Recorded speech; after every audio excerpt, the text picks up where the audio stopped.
نحمده ونصلي على رسوله الكريم أما بعد فأعوذ بالله من الشيطان الرجيم بسم الله الرحمن الرحيم ألا تعبدوا إلا الله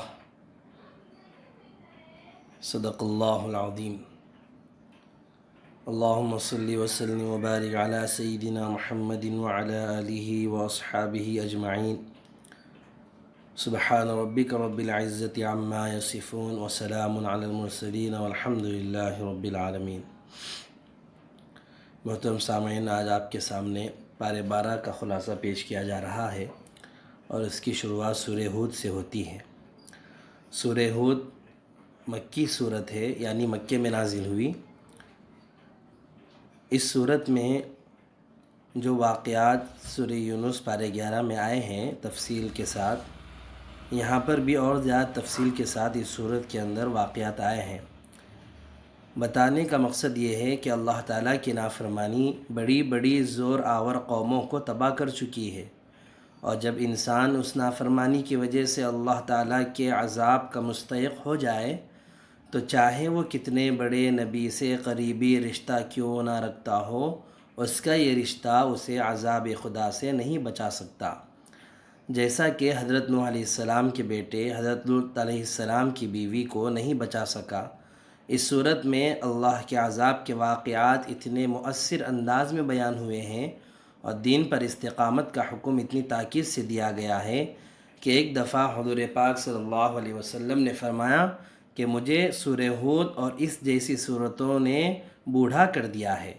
ان صورتوں میں جو تنبیہ کی گئی ہے اس کی بنا پر آپ کو اپنی امت کے بارے میں بھی یہ ڈر لگا ہوا تھا کہ کہیں وہ بھی اپنی نافرمانی کی وجہ سے اس طرح کسی عذاب کا شکار نہ ہو جائے۔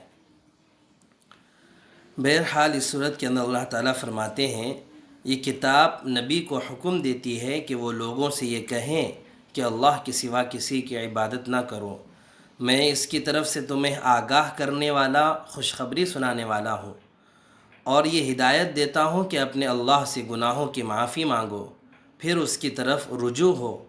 وہ تمہیں ایک مقرر وقت تک کی زندگی سے اچھا لطف اٹھانے کا موقع دے گا، اور ہر اس شخص کو جس نے زیادہ عمل کیا ہوگا اپنی طرف سے زیادہ اجر دے گا۔ اگر تم نے منہ موڑا تو مجھے تم پر ایک بڑے دن کے عذاب کا اندیشہ ہے۔ اللہ ہی کے پاس تمہیں لوٹ کر جانا ہے، وہ ہر چیز پر پوری قدرت رکھتا ہے۔ آگے اللہ فرماتے ہیں، ان الذین آمنوا وعملوا الصالحات واخبتوا الی ربہم، جو لوگ ایمان لائے ہیں اور انہوں نے اچھے کام کیے، اپنے اللہ کے آگے جھک کر مطمئن ہو گئے، تو وہ جنت کے بسنے والے ہیں، وہ ہمیشہ اسی میں رہیں گے۔ اس صورت کے اندر اللہ نے فرمایا کہ اللہ کے رزاق ہونے کا تذکرہ ہے، اور بتایا گیا کہ زمین کا کوئی جاندار ایسا نہیں جس کے رزق کا سامان اللہ نہ کرتا ہو، وہ اس کا ذمہ دار ہے۔ پھر خدا ہر جاندار کے رہنے کی جگہ، موت کی جگہ، ہر چیز سے اللہ واقف ہے۔ یہ بات اس لیے کہی گئی کہ عام طور پر معاشی حالات سے مجبور ہو کر انسان حق کا سر چھوڑ دیتا ہے، حق کا راستہ چھوڑ دیتا ہے۔ اس لیے اگر اسے اللہ کی رازقیت پر یقین ہو، اللہ کھلاتے پلاتے ہیں، اللہ ہی پالتے ہیں، اللہ ہی پرورش کرتے ہیں، اور اس پر توکل ہو، تو پھر کوئی اور وجہ نہیں کہ وہ حق سے نہ جڑے اور حق کا راستہ اختیار نہ کر لے اور حق کی دعوت کے لیے محنت اور کوشش نہ کرے۔ اس لیے اللہ نے یہاں تذکرہ کیا۔ پھر ان لوگوں کو سخت وعیدیں سنائی گئیں جو آخرت کا مذاق اڑاتے ہیں، اور تذکرہ ان انسان کا بھی کیا گیا ہے کہ انسان کی اس ذہنیت کا کہ تھوڑی سی مصیبت سے وہ اللہ کے بے شمار انعامات کو بھول کر ناشکری کرنے لگتے ہیں، پھر اس مصیبت کے بعد تھوڑا سا اطمینان اور فارغ البال میسر ہو جاتے ہیں تو پھر کبر اور کنجوسی میں آ کر اس پہلی کیفیت کو فراموش کر دیتے ہیں، اور یہ دونوں باتیں اللہ کو بالکل ناپسند ہے۔ پھر ایمان والوں کی چند صفات بیان کی گئی۔ ایمان اور کفر پر چلنے والے کی روش کا موازنہ کیا ہے اور بتایا ہے کہ ظاہری اور باطنی طاقتوں کے باوجود کفر کو اپنانے والے اندھے اور بہرے ہیں، کیونکہ جو آنکھ، جو کان اور جو عقل اللہ نے انہیں صحیح استعمال کے لیے دی تھی، اللہ کی ناشکری کے سبب ان چیزوں کا غلط استعمال کرتے ہیں، اور اس کے مقابلے میں ایمان والے اپنی صلاحیتوں اور اپنی اللہ کی دی ہوئی نعمتوں، اپنے جسم کے اندر جو اعضاء اللہ نے دیے ہیں، دیکھنے کی طاقت، بولنے کی طاقت، سوچنے سمجھنے کی صلاحیت، ایمان والے اس کا صحیح استعمال کرتے ہیں۔ اسی طرح اللہ تعالیٰ نے حضرت نوح علیہ السلام کی دعوت حق اور ان کے قوم کے انکار کا تذکرہ کرتے ہوئے چند وہ مکالمے بیان ہوئے جو حضرت نوح اور ان کی قوم کے درمیان ہوئے۔ اس سلسلے میں خاص طور پر قوم نوح کا سرمایہ داروں کی یہ ذہنیت بتائی کہ انہوں نے حق اور حق کی قبولیت کا معیار مال و دولت کو سمجھ رکھا تھا، اس لیے وہ حضرت نوح علیہ السلام سے کہتے کہ ہمارے مقابلے میں آپ کو کون سی فضیلت حاصل ہے؟ مال و دولت میں آپ ہم سے کم ہیں، آپ کے ساتھ دینے والے بھی وہی لوگ ہیں جو غریب اور مفلس ہیں۔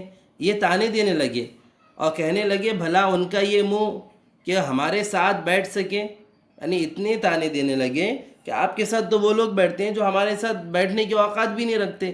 حضرت نوح علیہ السلام نے جواب دیا کہ تمہارا ذہن تمہیں مبارک ہو، میں تم سے کوئی اجر تو نہیں مانگتا۔ وہ لوگ جو ایمان لائے ہیں تو ان کی غربت انہیں اللہ کے نزدیک شریف اور فضیلت والی ہے، اگر میں انہیں چھوڑ دوں تو اللہ کی ناراضگی سے مجھے بچانے والا کون ہوگا؟ تمہارا یہ مال، تمہاری یہ دولت اللہ کی خوشنودی نہیں خرید سکتی، اللہ کی خوشی کے احکام پر چلنے سے ملتی ہے، اللہ کی خوشی اس کے ایمان کو قبول کر لینے سے ملتی ہے۔ اسی طرح مالداروں کی ذہنیت کی اس آیتوں میں تذلیل کی گئی ہے حضرت نوح علیہ السلام کے قوم کی۔ اسی رکوع میں وہی قوم نوح علیہ السلام کا قوم کا قصہ چل رہا ہے اور حضرت نوح علیہ السلام کی کشتی بنانے، طوفان آنے اور نافرمانوں کے ڈوب جانے کا بیان ہے۔ اس سلسلے میں حضرت نوح علیہ السلام کے ایک لڑکے کا بھی عذاب میں گرفتار ہو جانے کا تذکرہ ہے، جس کو حضرت نوح علیہ السلام نے بہت سمجھایا، ارکب معنا ولا تکن مع الکافرین، ہمارے ساتھ آ جا، کافروں کے ساتھ مت ہو، لیکن وہ نہیں مانا۔ اللہ کے عذاب کو نہ لوگوں کے ذہن و دولت نے ٹالا، نہ پیغمبر کی نسل میں ہونے سے کچھ فائدہ ہوا۔ پھر حضرت نوح علیہ السلام اور ان کی اتباع کرنے والوں کو اللہ نے عذاب سے بچا لیا۔ اس طرح سبق دیا گیا کہ نجات کا دار و مدار نہ مال و دولت پر ہے نہ اونچے خاندان پر، بلکہ نجات کا دار و مدار واحد راستہ ہے ایمان اور اعمال صالحہ۔ اچھے کام کیجئے، ایمان لائیے، یہی چیز آپ کو نجات دے گی۔ آگے اللہ تعالیٰ قوم عاد ان کی سرکشی کا تذکرہ کرتے ہیں اور بتاتے ہیں کہ یہ قوم وقت کی کتنی زبردست اور شان و شوکت والی قوم تھی۔ ان کو اپنی قوت پر اتنا غرور تھا، وہ کہتے تھے کہ من اشد منا قوہ، ہم سے بڑا طاقتور کون ہے؟ لیکن جب انہوں نے اپنے رسول حضرت ہود علیہ السلام کی دعوت کو قبول نہیں کیا اور انکار نافرمانی پر اڑی رہیں تو آخرکار اس کا نتیجہ بھی یہی ہوا کہ وہ راتوں رات تباہ و برباد کر دی گئی، اور آج ان کے کھنڈرات عبرت کی داستانیں سنا رہی ہیں۔ اللہ ہم سب کو صحیح زندگی گزارنے کی توفیق دے، اس کی نافرمانی سے بچائے اور اس کے عذاب کے اثرات دیکھ کر ہم کو سنبھل جانے کی توفیق نصیب کر دے۔ آگے اللہ تعالیٰ قوم ثمود کی بربادی کی کہانی سناتے ہیں کہ ان کے پاس اللہ کے رسول حضرت صالح علیہ السلام دعوت حق لے کر آئے، مگر انہوں نے بھی انکار و نافرمانی کا رویہ اختیار کیا۔ نتیجہ کیا ہوا؟ نتیجہ وہی ہوا جو پچھلی قوموں کا ہوا کہ ماننے والے اللہ کے عذاب سے بچ گئے اور نہیں ماننے والوں کو اللہ نے اپنے عذاب میں گرفتار کر لیا۔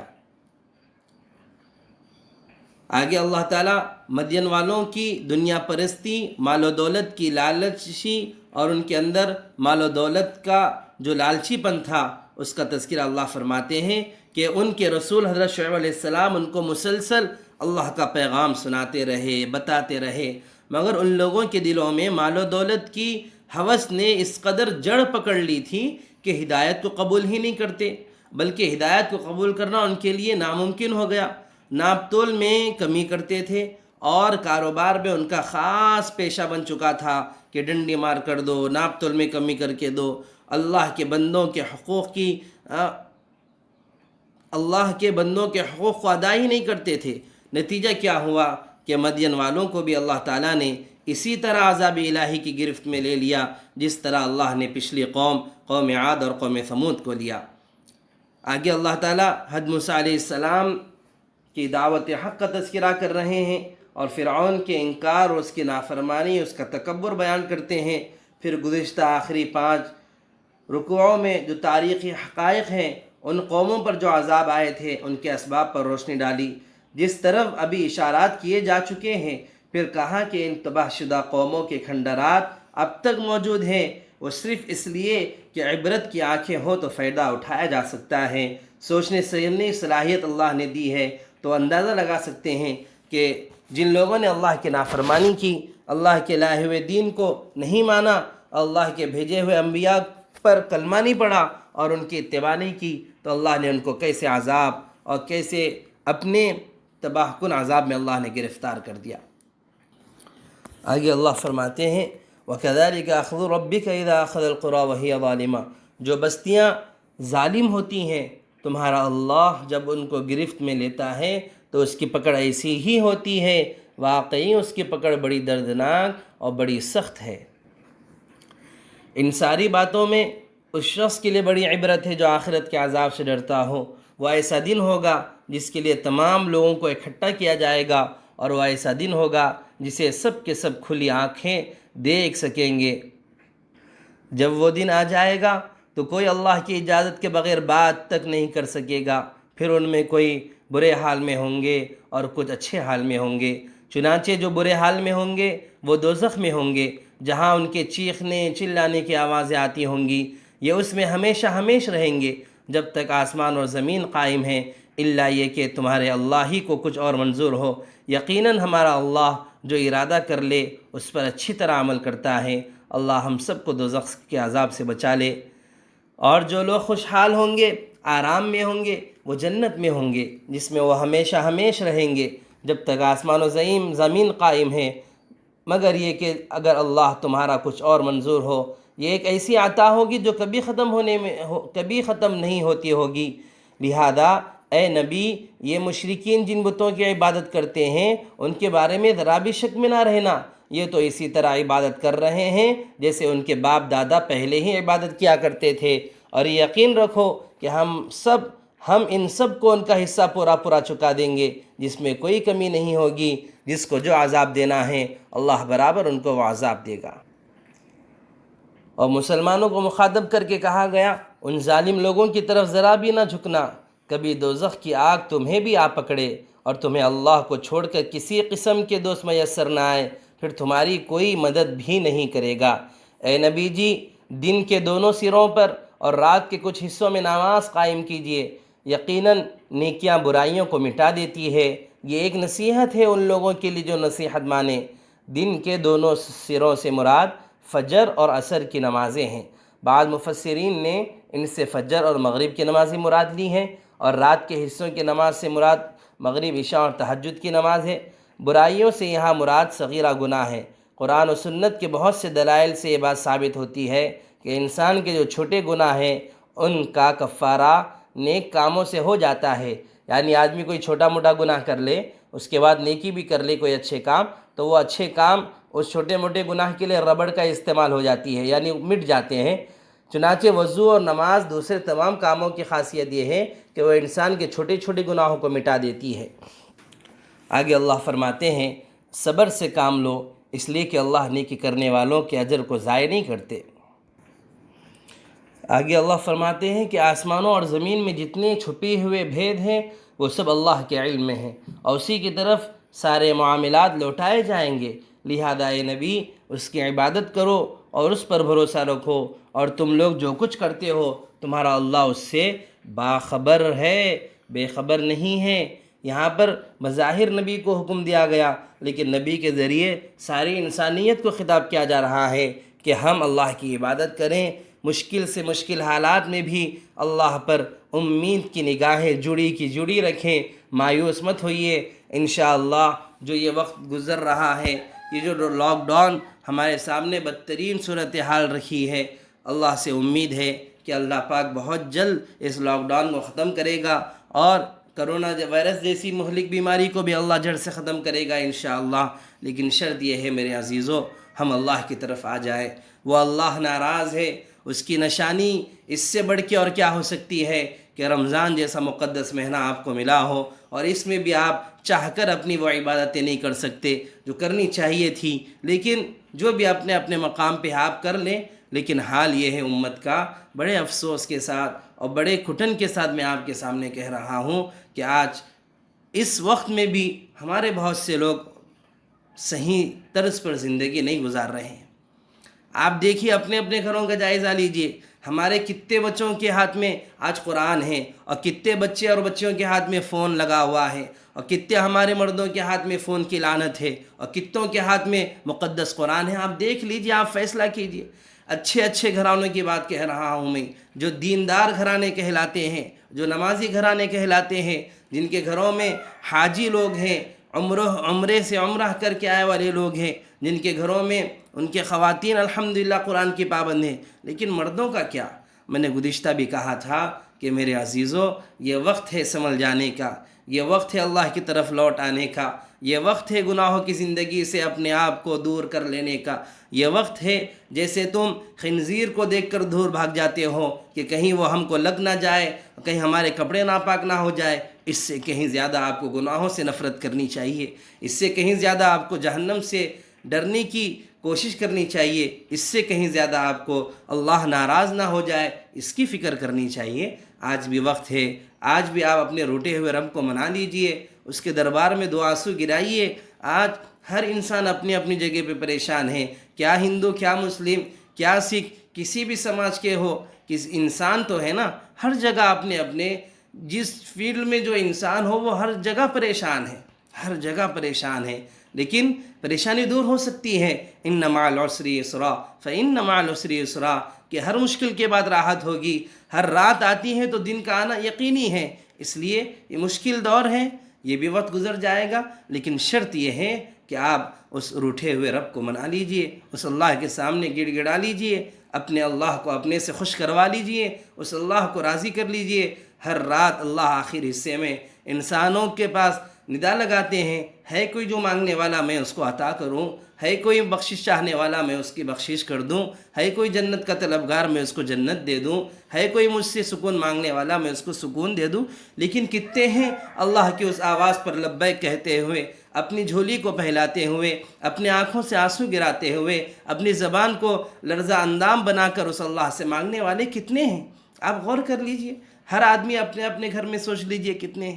اس لیے میرے عزیزو، یہ وقت بہت قیمتی ہے، یہ وقت لائف چینج ہونے کا وقت ہے، زندگی کا رخ موڑ جانے کا وقت ہے۔ اپنے نظام کو صحیح کیجئے، اپنی زندگی کے طرز کو صحیح بنا لیجئے، اپنے اوقات کا صحیح استعمال کیجئے۔ ہمارے رمضان کے روزے الحمدللہ ہم رکھ رہے ہیں، لیکن ہماری تراویحوں کا کیا حال ہے؟ کیا جماعت کا انتظام نہیں ہونے پر کیا ہم اکیلے نماز پڑھ لیتے ہیں؟ چلو کہیں جماعت ہم کو نہیں ملی، چلو ہم اپنا 20 رکعت پڑھ کے سو جائیں، کہیں ایسا ہوا؟